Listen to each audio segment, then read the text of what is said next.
Zero न्यूजच्या बातमीपत्रामध्ये आपलं सर्वांचं स्वागत. सामाजिक कार्यकर्ते फारुख शेख यांच्या पत्नी नगरसेविका रिजवाना फारुख शेख प्रभाग क्रमांक 4 प्रवर्गातून निवडणूक लढणार. नगर महानगरपालिका निवडणुकीचं बिगुल वाजलं. राज्यातील महानगरपालिकांच्या निवडणुकीची घोषणा आज राज्य निवडणूक आयोगाने केली आहे.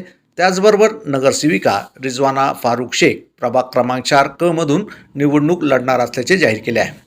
नगरसेविका रिजवाना फारुख शेख यांनी मागील निवडणुकीत काँग्रेस पक्षाच्या वतीने उमेदवारी करत विजय मिळवला होता. काँग्रेसच्या विद्यमान नगरसेविका असल्याने प्रथम प्राधान्य त्यांच्या उमेदवारीला मिळणार. त्यांचे पती ज्येष्ठ समाजसेवक फारुख शेख व रिजवाना शेख यांनी प्रभागातील सामाजिक व विकास कामामुळे त्या पुन्हा निवडून येतील, म्हणूनच त्यांनी प्रभाग क्रमांक 4 मधून निवडणूक लढणार असल्याचे जाहीर केले आहे. त्याचबरोबर नगर महानगरपालिका मतदान 15 जानेवारीला जाहीर झाले असून निकाल 16 जानेवारीला लागणार असल्याचे राज्य निवडणूक आयोगाने जाहीर केले आहे.